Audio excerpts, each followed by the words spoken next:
গঙ্গার ওইদিকে বেড়াচাপাই পীর গোরাচাঁদ আব্বাসী রহমতুল্লাহ আলাইহির নাম শুনেছি, গুগলে সার্চ করলেও পেয়ে যাবেন।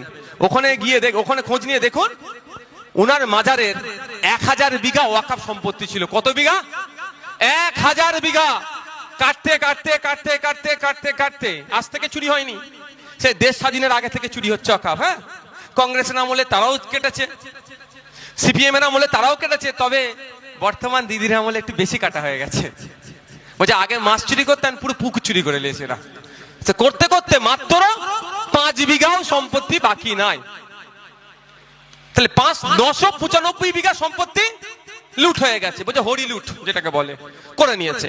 কিন্তু এতদিন আইন ছিল যে যদি কোনো শাসক তার যদি সিট দ্বারা সোজা থাকে, 2011 সালের আগে যে গল্পটা দিয়ে ক্ষমতায় এসেছিল, ক্ষমতায় আসলে মুসলমানদের ওয়াকফ সম্পত্তি উদ্ধার করে দেব কথার সাথে যদি কাজের মিল রাখতে পারতো, তাহলে পীর গোরাচাঁদ আব্বাসী রহমতুল্লাহ আলাইহির মাজারের 995 বিঘা সম্পত্তি বেহাত নয়, পুরো 1000 বিঘা সম্পত্তি কিন্তু উদ্ধার করে দিতে পারতো।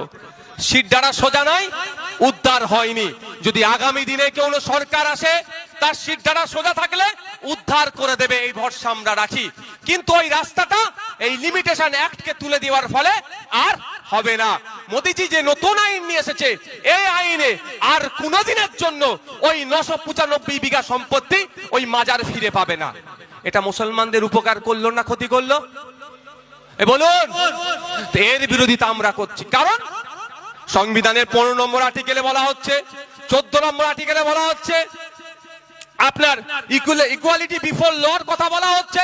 15 নম্বর আর্টিকেলে বলা হচ্ছে জাত ধর্ম লিঙ্গ বর্ণ দেখে আলাদাভাবে ট্রিট করা যাবে না। আর আমি তখন প্রশ্ন তুলি,